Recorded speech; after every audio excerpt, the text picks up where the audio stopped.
Muy buenas tardes tengan todos ustedes, querida comunidad de la Facultad de Medicina de la UNAM y público en general. Les damos la más cordial bienvenida a la sesión del Seminario Permanente de Salud Pública 2020, ciclo 1, que lleva como título La enseñanza de la salud pública ante la emergencia sanitaria por COVID-19. Este seminario tiene como objetivo generar un espacio de intercambio de saberes interdisciplinarios que permitan la reflexión y análisis en torno a la enseñanza de la salud pública y la enseñanza de medicina, que desde el 2017 se lleva a cabo cada semana los días lunes a las 11:30 de la mañana. Pero que precisamente debido a estos cambios de la pandemia, el día de hoy, y gracias a las autoridades de la Facultad de Medicina, les agradecemos, y en nombre de la doctora Guadalupe García Sibia de la Torre, jefa del Departamento de Salud Pública, le damos la más cordial bienvenida a estas nuevas sesiones en línea a través de Facebook Live. El día de hoy tenemos el honor de tener una invitada muy especial con un tema muy interesante. Tenemos a la doctora Jennifer Hincapié. Ella es doctora en filosofía, profesora asociada C de la Facultad de Medicina de la Universidad Nacional Autónoma de México, coordinadora del programa institucional Ética y Bioética FACMed, responsable del campo de conocimiento de bioética del programa de maestría y doctorado en ciencias médicas, odontológicas y de la salud de la Facultad de Medicina UNAM y candidato a miembro del Sistema Nacional de Investigadores del CONACYT en México, SNI 1.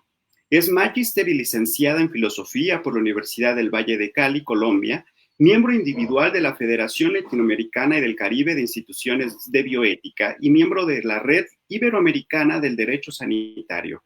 Ha publicado los Libro Digital, Bioética, Teorías y Principios, Enseñanza Transversal en Bioética y Bioderecho, Instituto de Investigaciones Jurídicas, de Ironía y Seducción, ensayos sobre Kierkegaard, Editorial Universidad de Antioquia 2019. De por qué Platón expulsó a los poetas de la República Ideal y otros ensayos 2012.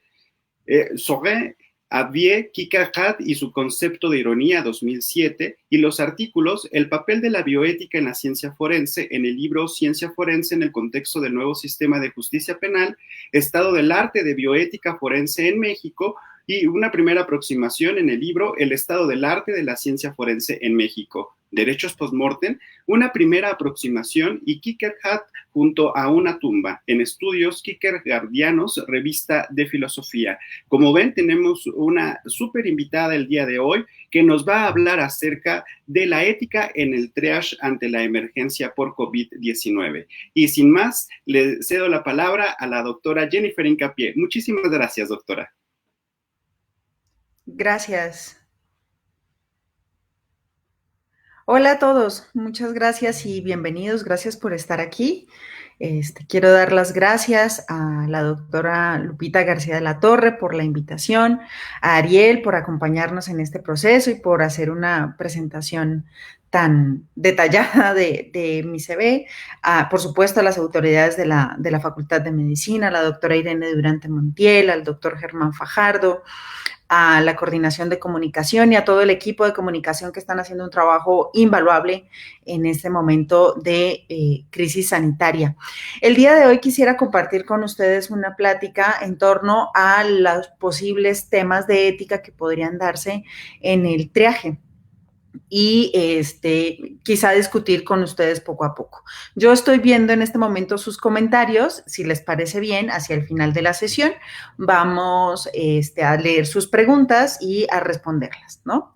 Entonces, el concepto de triaje viene del francés trier, que significa clasificar o seleccionar. Este es un proceso de selección y clasificación de la situación clínica de los pacientes en sucesos en los que existen múltiples víctimas. ¿Esto qué quiere decir? Que cuando tenemos demasiadas víctimas y el sistema sanitario no tiene todas las herramientas para brindar la atención que requiere toda la población, debe hacerse un sistema de priorización, ¿sí? Para hacer una adecuada asignación de los recursos humanos y materiales. Siguiente, por favor. Samantha, por favor, siguiente. Bueno, yo sigo con la siguiente. Gracias, Samantha. Las primeras referencias que tenemos sobre la realización del triaje corresponden a las guerras napoleónicas.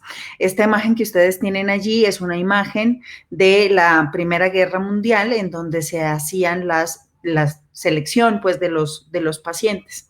Esta primera referencia de las guerras napoleónicas, donde el barón Dominique Jean Lery ordenaba evacuar a aquellos heridos que tenían más posibilidades de vivir o a aquellos que tenían más probabilidades de regresar al campo de batalla después de recibir la atención médica. Estos heridos eran, digamos, atendidos, reincorporados de manera inmediata y aquellos heridos que estaban muy graves o los que ya estaban, digamos, en proceso de fallecimiento o que ya habían fallecido, eran recogidos después de la batalla. Siguiente, por favor. De tal manera podemos nosotros entender el por qué cuando se está hablando de triaje o cuando tenemos una crisis sanitaria, hacemos una alusión en el discurso a estos términos militares. No es que necesariamente haya una teoría conspiracional de que los médicos sean militares y que esto vaya a generar una guerra, etcétera, etcétera, sino que el concepto de triaje al venir del campo de batalla, por eso nosotros en la actualidad cuando nos referimos a los médicos que están atendiendo a los pacientes por la crisis sanitaria que enfrentamos por COVID-19, lo hacemos haciendo referencia a los héroes de batalla, a los que están en la primera línea de atención, como si fueran soldados. El triaje tuvo sus alcances hasta la Segunda y Tercera Guerra Mundial, que gracias a los avances médicos y la entrega de kits de primeros auxilios, los soldados lograron evitar muchísimas muertes. Digamos que el porcentaje de muertes se disminuyó muchísimo. Sin embargo, el modelo que se utilizaba de triaje priorizaba a los heridos graves y esta idea competía con la posibilidad de asegurar a los soldados que regresarían al frente de batalla. Y esto pues significaba como digamos implicaciones de una u otra manera utilitaristas para los países, porque si nos dedicamos solo a atender a quienes están más graves, pues quienes tendrían una posibilidad de recuperarse más pronto, entonces no tendrían como posibilidades de regresar al campo de batalla. Y esto generaba ciertos conflictos y en función de ello es lo que vamos a hablar el día de hoy. Siguiente, por favor. El triaje, para que comprendamos de manera clara, es un proceso dinámico y tiene que ser un proceso dinámico de manera constante.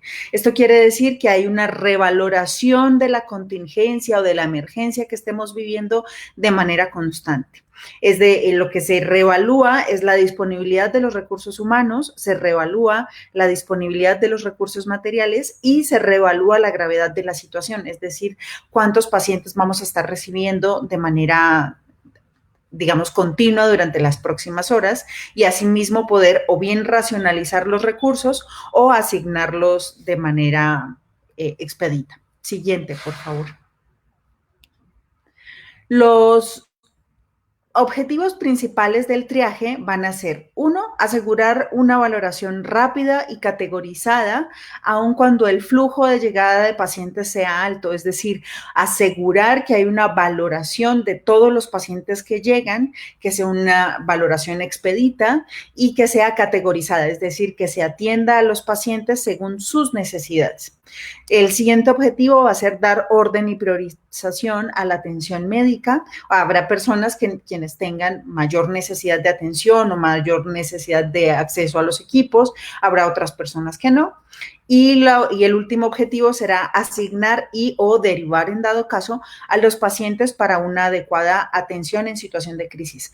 Cuando hablo de derivar, hago referencia o bien sea dirigir a los pacientes a otros hospitales más especializados con equipos, digamos, que puedan atender mejor su situación o aquellos hospitales que puedan atender una situación no tan crítica como la que se atiende en otro hospital. Siguiente, por favor. Entonces, pensemos ahora un poco en la crisis sanitaria que estamos enfrentando el día de hoy. Tenemos una crisis que se caracteriza por la pérdida del equilibrio entre las necesidades de la población y la disposición de los recursos humanos y materiales, voy a ser muy reiterativa con estos dos conceptos, disponible. Es decir, la demanda, tenemos más personas que necesitan mayor atención y no tenemos tantos recursos para atenderlos. Y eso genera un desbalance y a partir de allí se ha generado una crisis sanitaria, ¿no? En estos casos resulta muy difícil proveer a todas las personas que resultan afectadas de manera inmediata, ¿sí? Y es por esta razón que se utiliza la aplicación de protocolos tipo triaje, ¿sí? Siguiente, por favor. Dentro de los protocolos o sistemas o metodologías de triaje vamos a encontrar diversas categorías. Una de ellas podemos hablar del sistema estadounidense, de la escala Canadá, del sistema español, del sistema cronológico, que es quizá el sistema más utilizado, que es el que primero llega, primero recibe la atención, y del sistema Manchester. Son muchos los intentos por hacer una homologación de la aplicación del método del triaje. Sin embargo, resulta muy complejo porque no todas las sociedades tienen los mismos sistemas de salud, no todos los países tienen las mismas necesidades. Entonces, lo que se busca es tratar de hacer o adecuar un sistema que se adecue más a nuestra cultura. En la tabla que ven ustedes en la diapositiva, van a poder ver algunas de las nomenclaturas del sistema de Manchester, que viene clasificado por 4 números, el tipo de, digamos, de atención que se requiere, el color con el que está tipificado y el tiempo máximo de espera. El color es muy importante porque este color sí es un acuerdo internacional para hacer la clasificación de los pacientes. Siguiente, por favor. Entonces, como podemos darnos cuenta, el sistema de triaje no es un sistema oculto, no es un sistema que esté cubierto, no es algo que esté, digamos, velado para la población. Es un sistema público, es un sistema abierto. Como la ven ustedes en la diapositiva que está a punto de presentarse, este es un ejemplo de la clasificación que hace el Seguro Social de los 5 niveles de personas que acuden al servicio de urgencias y está clasificado por 5 colores: azul, verde, amarillo, naranja y rojo, y esto determina el tiempo de espera que puede tener un paciente. Esto nos va a dar a nosotros también la posibilidad de comprender, porque muchas veces cuando asistimos al Seguro Social y llegamos con una urgencia, no somos atendidos en el orden en el que hemos llegado. Muchas veces a nosotros nos hacen esperar más y pacientes que recién llegan los pasan de primera mano.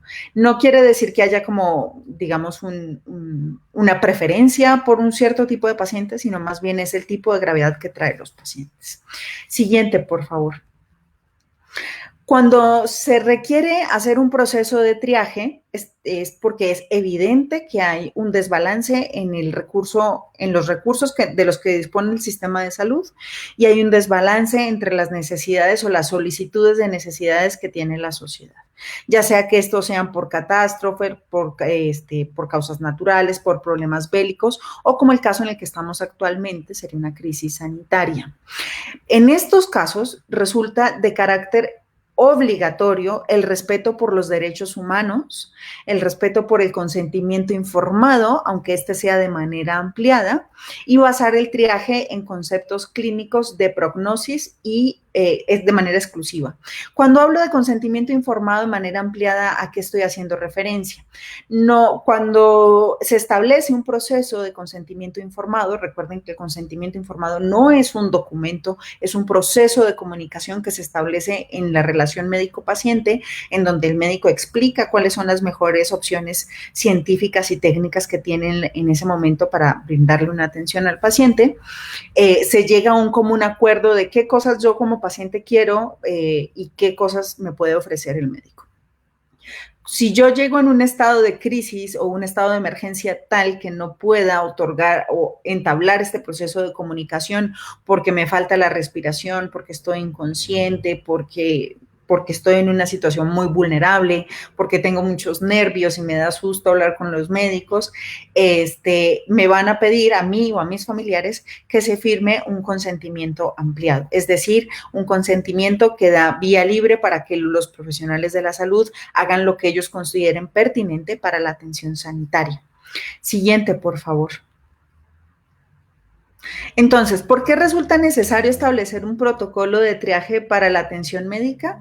Uno, porque hay limitación en los recursos materiales y humanos para la atención de todos los pacientes, porque no todos los pacientes presentan el mismo nivel de gravedad y no todos los pacientes pueden llegar a requerir la misma atención clínica, si bien todo el tiempo estamos buscando tener igualdad en la atención de nuestros pacientes, la única posibilidad que tendríamos para hacer esto sería que todos los pacientes tuvieran el mismo nivel de gravedad. Eso lo pondría en niveles de igualdad. Sin embargo, esto no sucede en la práctica, así que no todos los pacientes tienen los mismos niveles de gravedad y por eso no pueden acceder a todos los recursos, ¿no? Lo siguiente va a ser el número de pacientes con necesidades concretas excede la capacidad de la atención. Si a un hospital están llegando 150 pacientes con una crisis respiratoria y solamente tengo disponibilidad de, estoy diciendo números aleatorios, de 3 camas de cuidados intensivos, pues se va a ver rebasada mi posibilidad de atención. Y basado en criterios clínicos, podríamos decir, sin error equivocarnos, que el triaje es la metodología más objetiva para lograr una asignación y atención de recursos en atención clínica. Y por eso es que se necesita establecer el protocolo de triaje. Siguiente, por favor.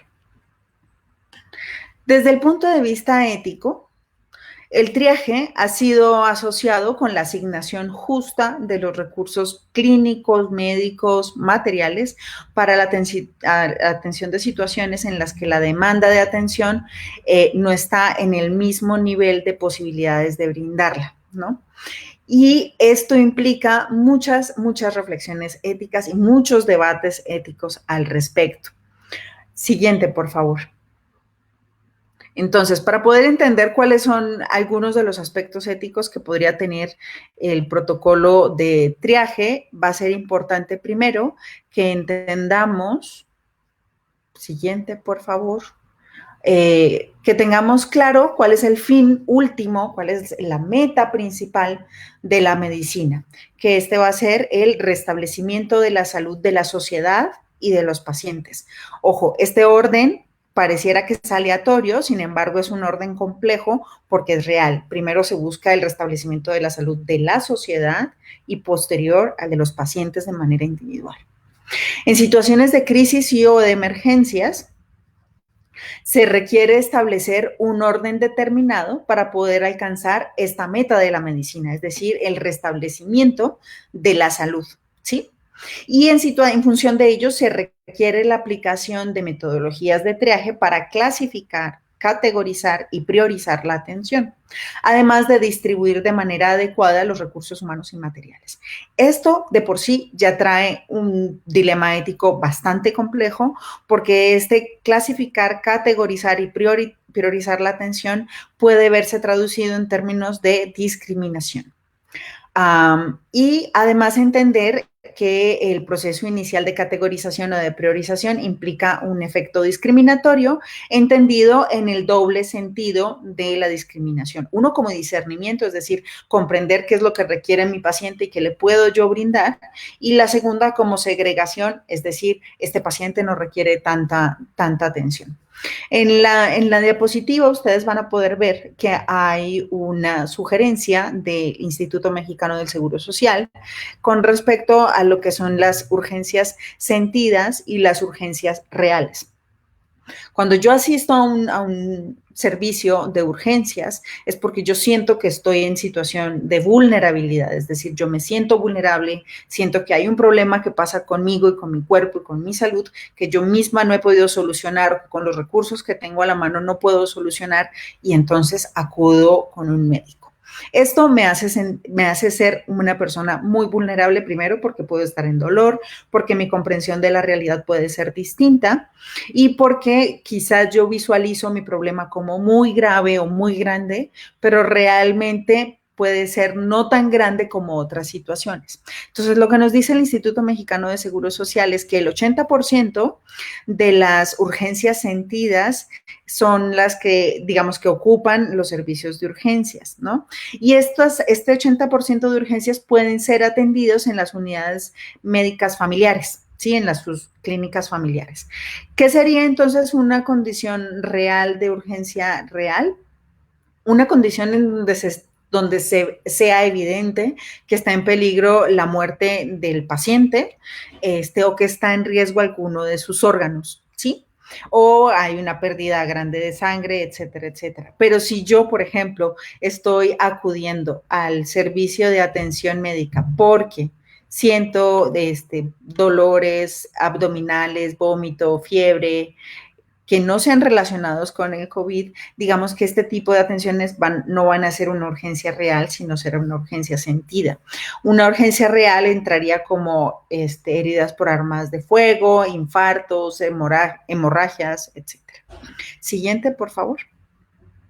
Entonces, la clasificación de la gravedad de un paciente resulta complejo a los ojos de la sociedad. Porque muchas veces nosotros nos sentimos segregados porque el médico no ve con los mismos ojos que yo puedo estar viendo mi nivel de gravedad, ¿sí? Además, los pacientes y sus familiares tienen un nivel de percepción de la realidad de los centros de atención que puede prestarse para interpretaciones incorrectas en la forma de atención. Y es por eso que nos enoja tanto que cuando acudimos al Seguro Social y no nos atienden de manera rápida, sintamos que nos están segregando, que el servicio es malo, y en muchas ocasiones es realmente porque se está emitiendo un proceso de triaje.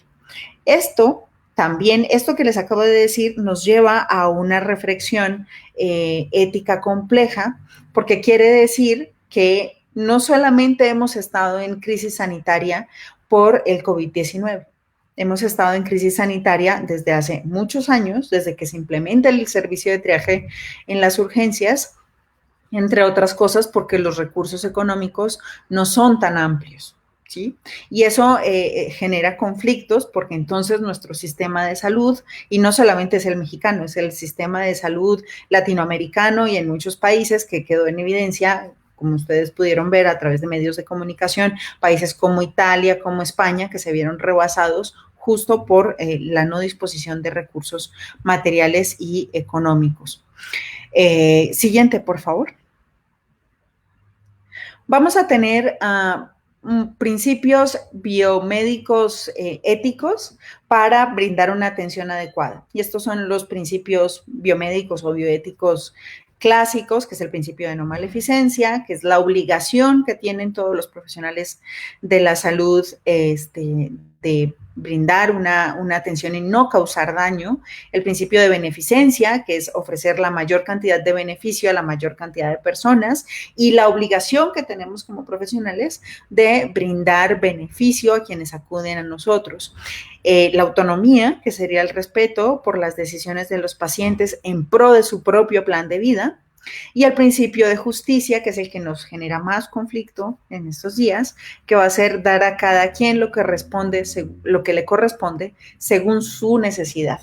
Estos serían los principios sobre los cuales la atención clínica debería basarse o debe basarse. Sin embargo, la clasificación de cada uno de ellos trae consigo ciertos retos. Y en un momento de crisis sanitario, por ejemplo, definir qué es lo que le corresponde a cada quien en función de sus propias necesidades, va a ser el reto más grande hasta ahora. Siguiente, por favor. Entonces, para ello, para esta reflexión, yo quisiera traer un par de preguntas para ustedes y que quizá para que las podamos debatir en los siguientes minutos cuando abramos la sesión de preguntas y de respuestas. La pregunta es, ¿atender a pacientes que requieren una atención clínica para asegurar su supervivencia implica ir en contra del principio de beneficencia porque estoy dejando de atender a otros pacientes? La siguiente pregunta va a ser, ¿limitar la atención de estos otros pacientes sería atentar contra el principio de no maleficencia? Y la siguiente es, se debe respetar el principio de autonomía, es decir, esta capacidad que tenemos todos de tomar decisiones en nuestro propio plan de vida, en función, para aquellos pacientes, respetar la autonomía para aquellos pacientes que no quieren recibir atención en una crisis sanitaria. Son las preguntas que quisiera dejarles para que lo reflexionemos. Siguiente, por favor.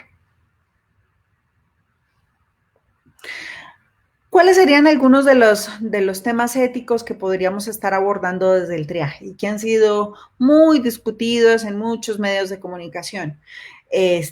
Inicialmente el utilitarismo. Pareciera que el utilitarismo es un insulto, que es una forma no ética de ver al ejercicio de la medicina. Sin embargo, digamos que no es una mala área de la ética. Por el contrario, yo podría pensar que es bastante posible.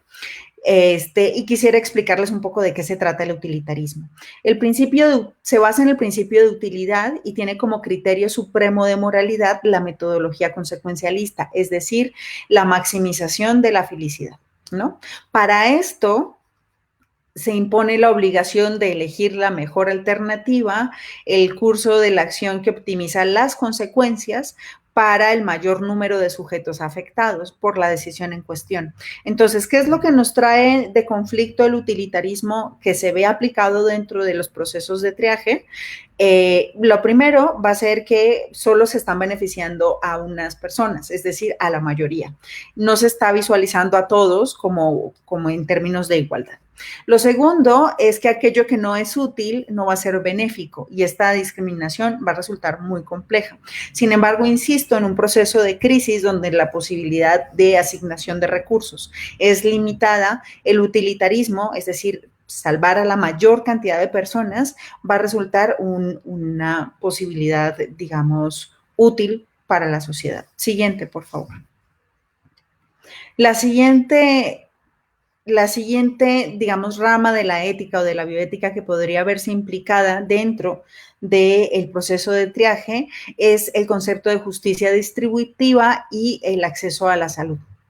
Entonces, cuando se hace un proceso de priorización en la atención de pacientes, se da porque no existe una igualdad en el acceso a los sistemas de salud. He sido muy reiterativa porque no quiere decir que los profesionales de salud tengan una batalla con determinadas personas para no brindarles atención.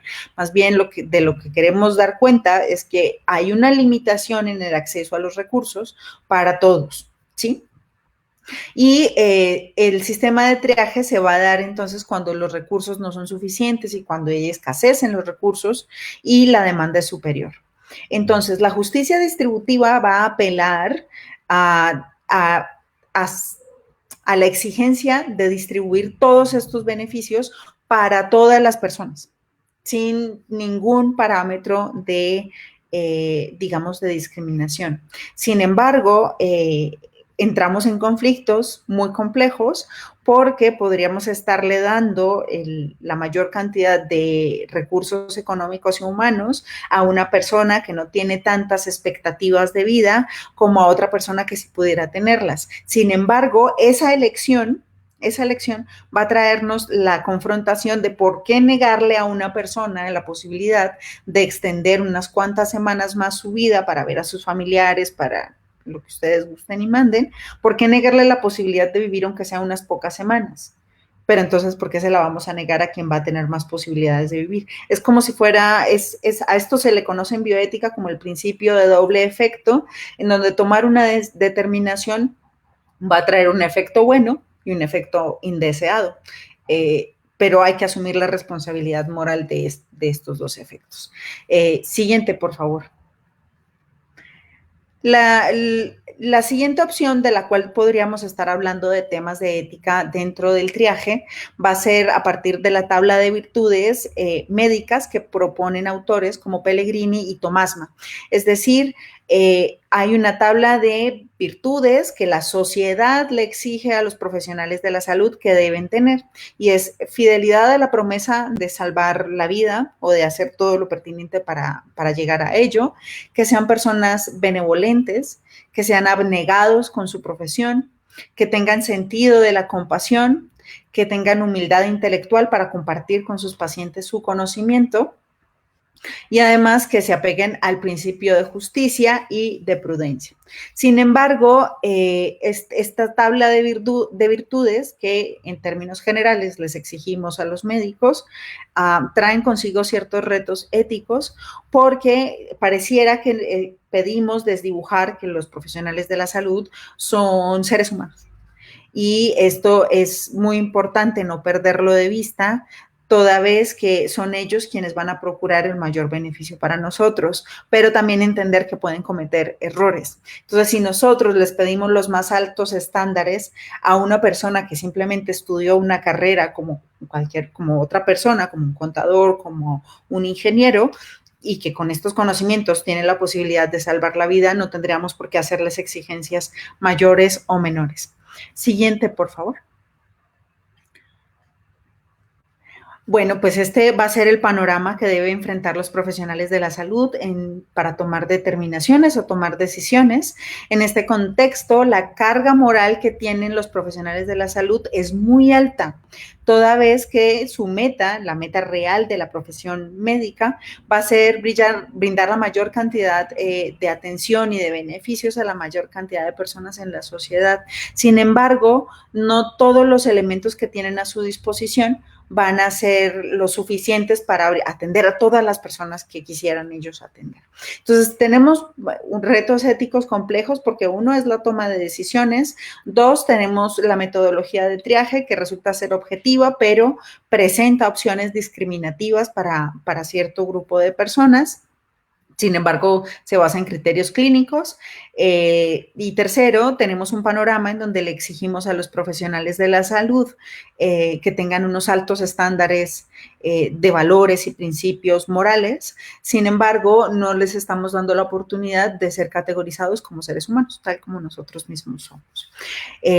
Ahora sí, vamos a abrir entonces nuestra sesión de preguntas y respuestas. Y pues muchas gracias por su atención. Lo que voy a hacer es tratar de leer sus preguntas a todos quienes nos han saludado. De verdad, muchísimas gracias con nosotros. Pregunta Marisabel Molas Cierna. ¿Cuáles serían los aspectos éticos del triaje? Bueno, este es un tema que ya abordamos a lo largo de la presentación. Es primero la toma de decisiones, el discernimiento entre cuál sería el tipo de personas que deberían acceder, si aquellas personas que están más graves y requieren más atención médica o aquellas personas que tienen más probabilidades de recuperarse de manera pronta. Y, por supuesto, la asignación de los recursos.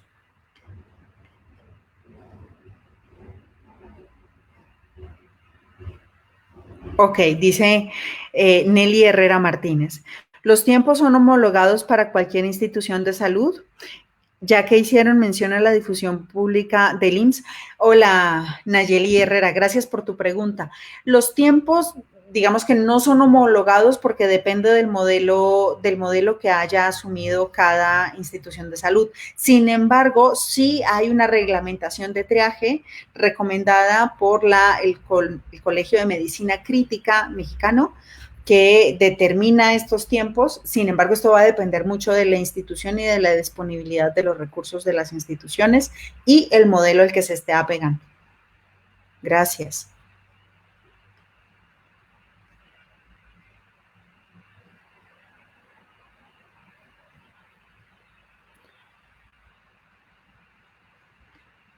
De verdad, a todos quienes nos están saludando les agradecemos mucho. Estoy solo haciendo una pequeña revisión del chat para rastrear sus preguntas.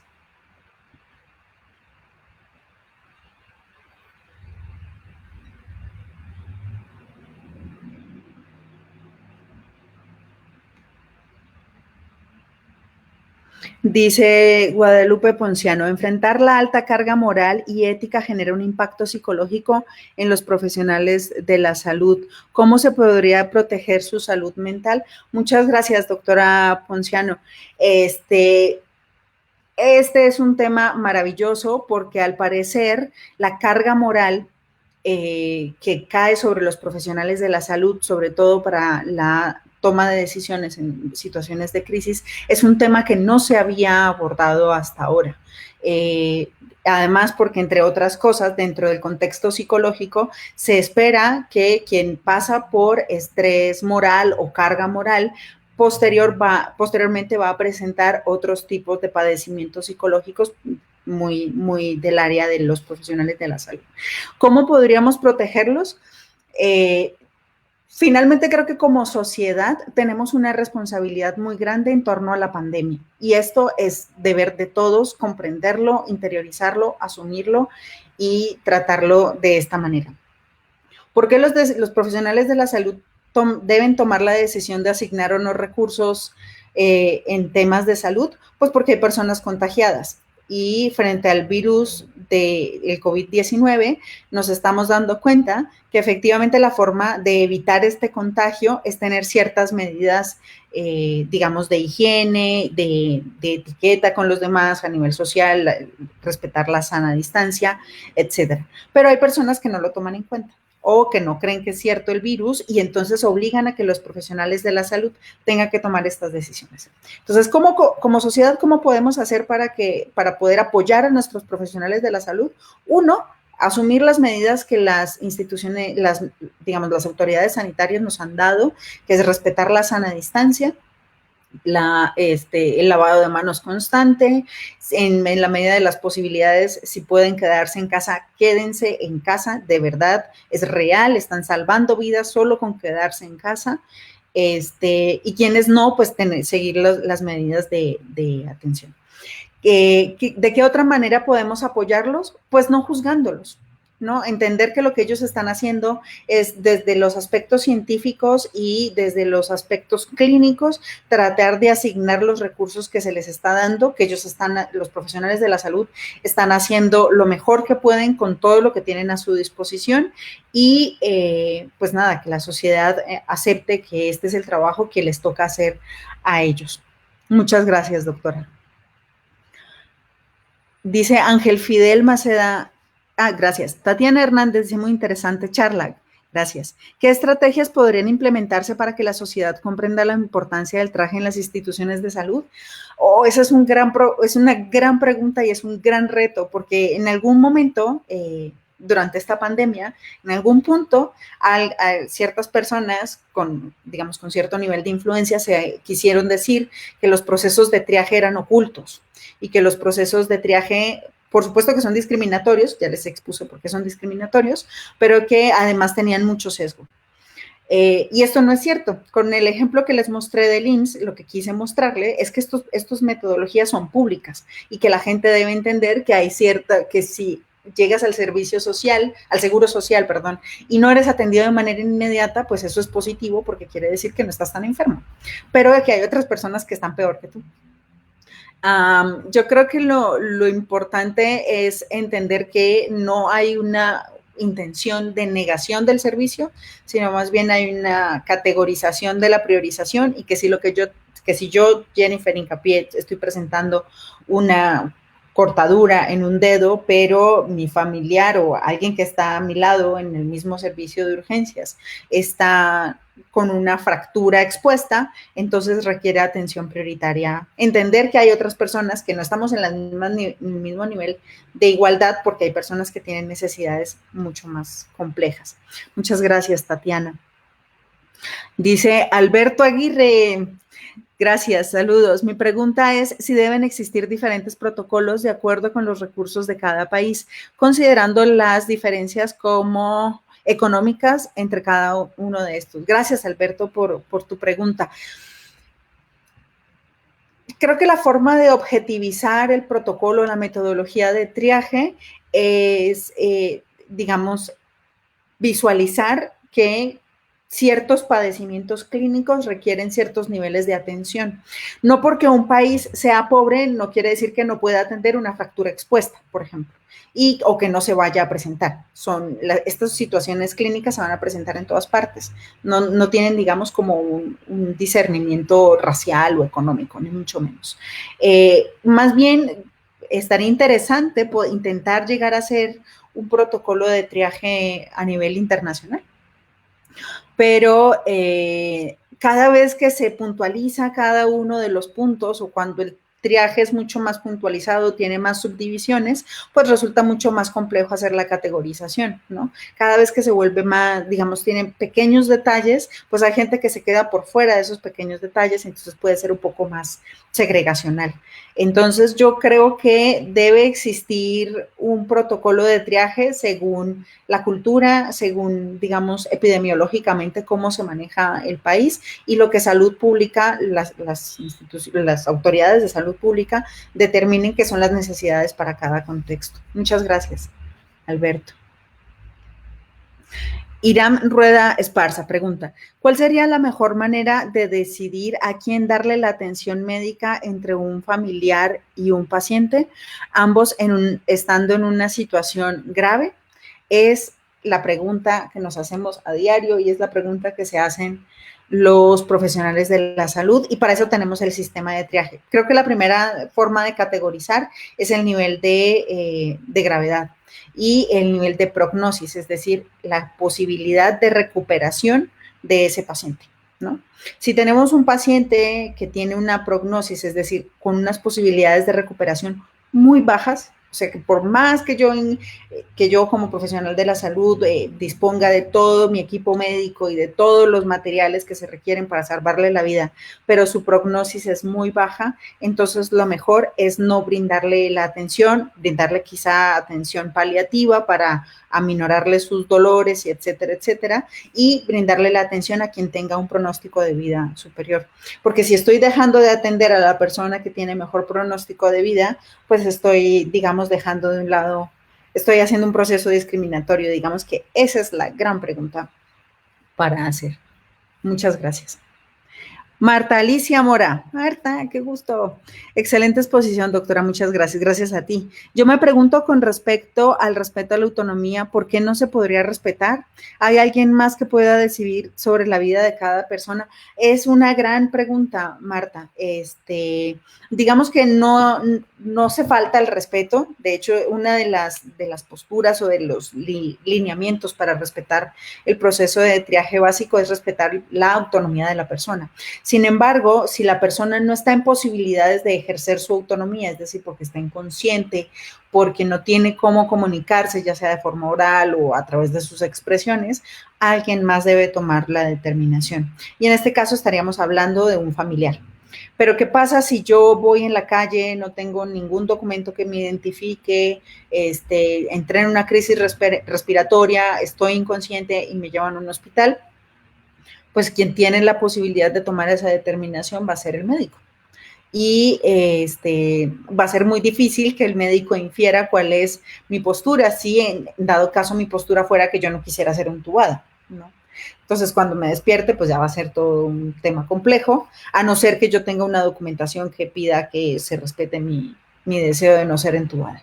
Pero digamos que no es que se falte al respeto, pero sí es importante tener claro quién puede tomar las determinaciones sobre la recepción o no de la atención sanitaria en un momento de crisis como el que se está presentando. Muchas gracias, Marta. Itsuri Castillo pregunta, muchas gracias por la ponencia, doctora. Entre el dilema de salvar más vidas o salvar a las personas que tendrían más años de vida perdidos, ¿cuál se elige? Esa es otra de las grandes preguntas. En algún momento, cuando se habla de ética y de bioética, a mí me gusta definir que lo que hace la ética y la bioética es conflictuarnos más, porque lo que hace es preguntarnos. Si hablamos en términos utilitaristas, se busca salvar más vidas, pero si aplicamos el concepto del utilitarismo, digamos, de manera más depurada, se buscaría salvar más vidas que tengan más posibilidades de tener años por vivir. Y esa fue, digamos, una de los grandes dilemas que se presentó con el primer borrador de la guía, de la propuesta de guía de bioética que hizo el Consejo de Salubridad. ¿Cuál se debería elegir? Es muy complicado dar esa respuesta, porque los dos procesos son discriminatorios, porque, insisto, hacia el final de la presentación yo les decía, ¿por qué negarle el derecho a la vida a una persona, aunque sea de extender su vida, aunque sea 2 o 3 semanas? ¿Por qué negárselo? Mientras que le estaríamos dando prevalencia a la vida de una persona que tenga más prospecto. Si nosotros lo vemos desde la distancia, podríamos decir, no, pues que viva la persona que tenga más proyección de vida, que tenga más años por vivir, finalmente va a ser la persona que aporte más impuestos y que aporte más a la sociedad, qué sé yo. Pero, ¿y por qué no valorar entonces también a las personas que ya aportaron, que ya hicieron lo suyo y que aún podrían tener un poco para disfrutar de su contexto de vida? Es una de las grandes dudas, Itsuri. Muchas gracias por la pregunta. A ver, vamos a ver qué otra. Tenemos un montón de preguntas, qué emoción. Muchas gracias. Erika Fajardo pregunta, ¿en crisis de salud será válido la objeción de conciencia? Sí, Erika, absolutamente válido. Tanto que hace un par de semanas empezaron a presentarse juicios de amparo para profesionales de la salud que no estaban, digamos, en intenciones de atender COVID-19. Es completamente válido, es respetable y ya, sí, sí se vale. Sí, se vale. Es como cualquier otra profesión, pero completamente vale. Dice Ángel Fidel Maceda. ¿El utilitarismo es derivado del socialismo científico? No, no, no, me parece que es un poco arriesgado llegar a afirmar que el utilitarismo es derivado del socialismo científico. El utilitarismo es una corriente, digamos, sí, es una corriente de la ética propuesta por Jeremy Bentham y Stuart Mill, en donde lo que buscaban es a través de la razón hacer que la sociedad lograra alcanzar su fin último, que es la felicidad. El problema es cuando empezamos a hacer estas determinaciones de cuál es el concepto de felicidad que yo tengo, cuál es el concepto que tú tienes de felicidad y cómo mi propuesta para alcanzar mi felicidad puede llegar a transgredir la tuya. Aplicar el utilitarismo al socialismo científico a mí me parece que es un poco complejo. Muchas gracias. Rebeca G. Leiva dice, doctora, ¿qué opina sobre la situación europea en donde se eligía dar ventiladores a gente joven versus a gente mayor? Es muy complicado. Y a mí me parece que es súper segregacional. Yo creo que los criterios para la asignación de recursos limitados en salud debe darse por criterios clínicos. Si solo nos basamos en términos de gente joven versus a una persona mayor, les voy a poner un caso que es completamente hipotético, quizá un poco exagerado, pero que puede ser real. Tenemos una paciente de 35 años que es fumadora, con obesidad mórbida, con diabetes, hipertensión, y tenemos una persona de 70 años que toda su vida ha sido deportista, que no toma un solo medicamento para la presión arterial, que su salud en general está bien. ¿Cuál tendría entonces mejor pronóstico de vida? Es complejo. Entonces, determinar valores sociales o atribuciones como quién es más joven o quién es más, digamos, más mayor para la asignación de recursos me parece que es un poco atrevido.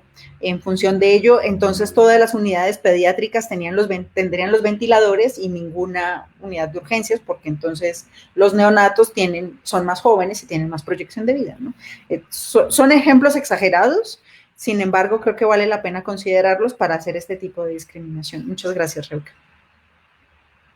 Pregunta Jesús Reyes. Si, por ejemplo, llega una urgencia que probablemente puede evolucionar a una emergencia al mismo tiempo que otro, porque llega con una emergencia, pero con poca expectativa, ¿por quién se debe decidir?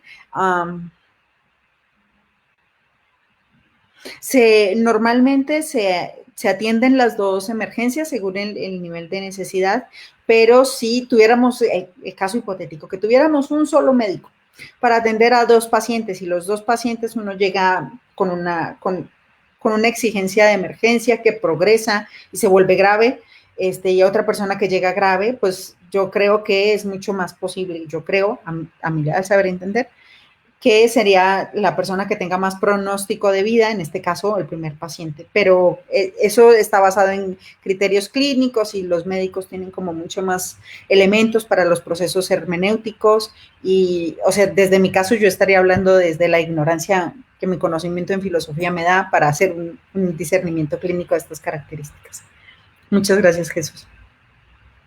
Dice Birdman, dice, cuando un paciente con enfermedades crónicas sin apego terapéutico o nutricio se le orienta e indica la modificación de estilo de vida y no lo lleva a cabo, complicándose como consecuencia, se le explican los riesgos y las complicaciones de... Y se cortó el comentario. Déjame ver si lo puedo encontrar por acá. Ok, dice...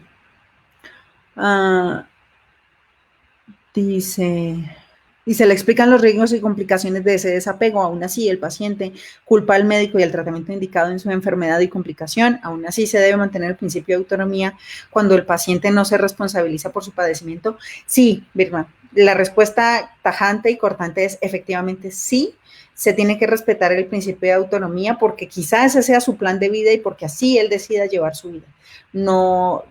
Nadie tiene como la autoridad para determinar que su elección de vida sea la más adecuada o la más correcta.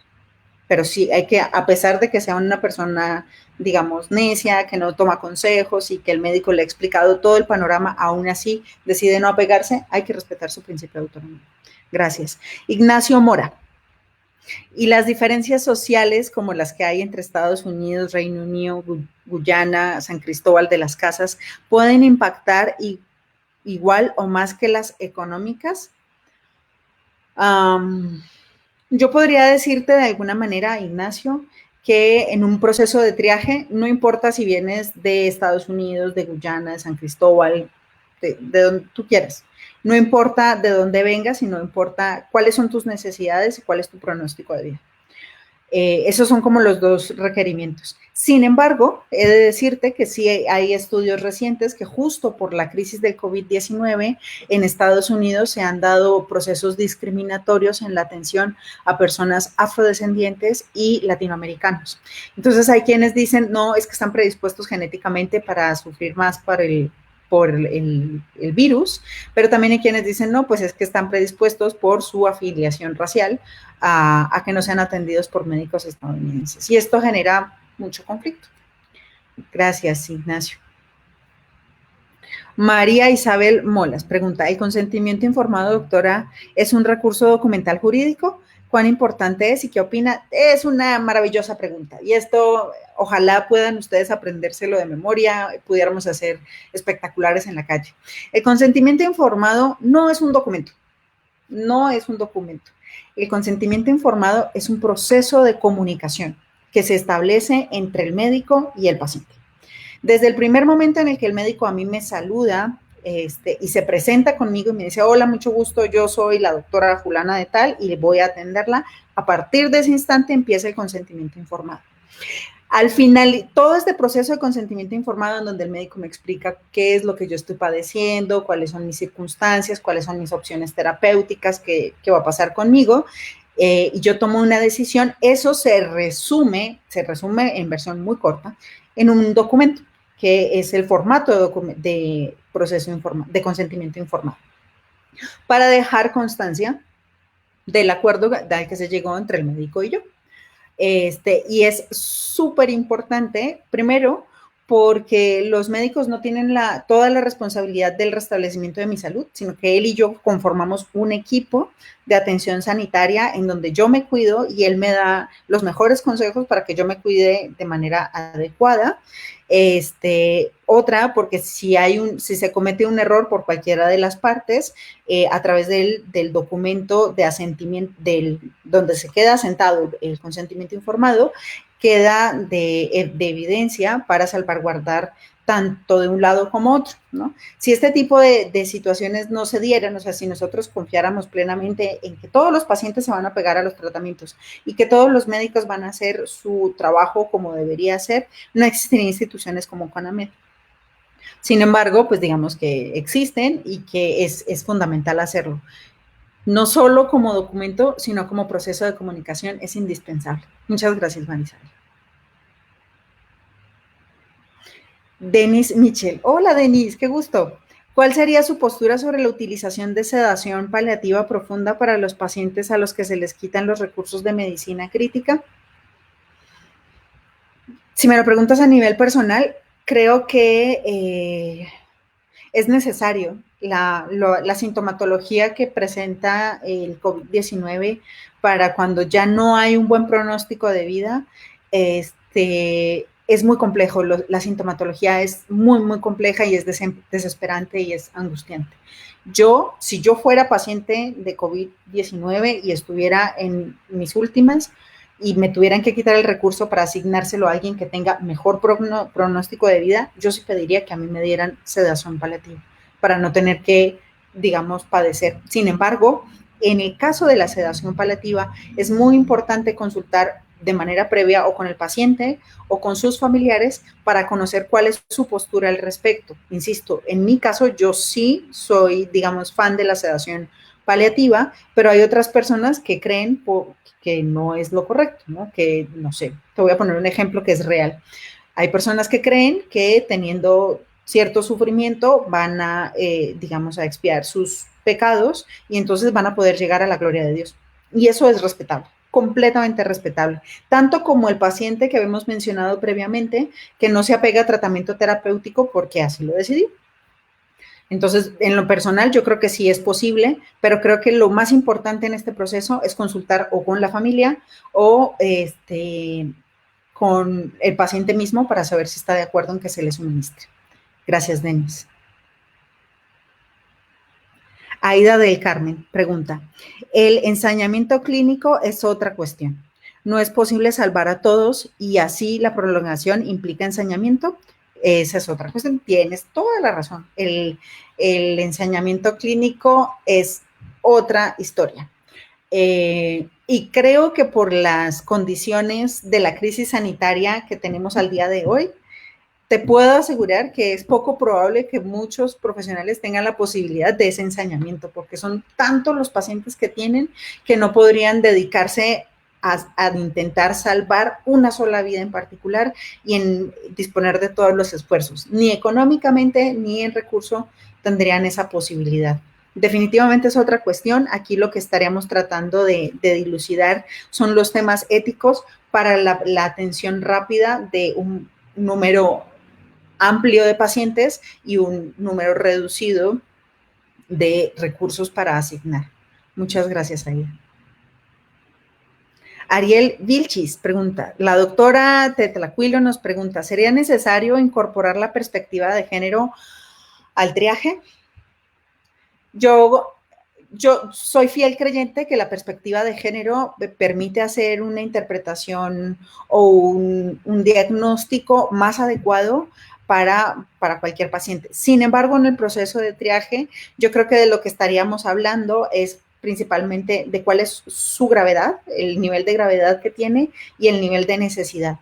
Y en estas dos versiones, como se lo mencionaba a Ignacio Mora en comentarios previos, no estaría incluido el discernimiento racial, económico, social, territorial y mucho menos de género. Gracias. Adiós.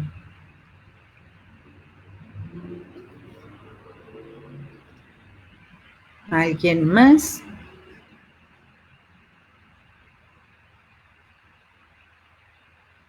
El doctor Samuel Virgers nos pregunta, ¿deberíamos ya en el acto, por no tener criterios de salud pública, sino, a ver, dice, ¿deberíamos ya en el acto o en el dado caso no tener solo criterios de salud pública, sino analizar, recomendar bajo principios bioéticos universales? Esto es interesante tu postura, Samuel, sin embargo, es importante saber que la bioética no tiene principios bioéticos universales y que sería bastante complejo intentar darlos, porque la bioética es una disciplina multidisciplinaria e interdisciplinaria que proponer la universalización de sus principios sería tratar de unificar a toda la sociedad del mundo y esto no estaría de acuerdo con la misma propuesta de la bioética. Yo creo que como sociedad bioética nos corresponde brindarle a nuestros profesionales de la salud, en nuestro contexto cultural, económico, clínico, las herramientas para que puedan tomar decisiones, digamos, de manera expedita, sin que eso los conflictúe tanto. Esa sería como mi postura. Muchas gracias, Samuel, por tu pregunta.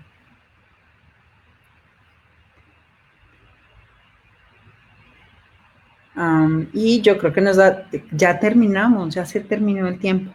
Pues les agradezco mucho a todos por acompañarnos el día de hoy.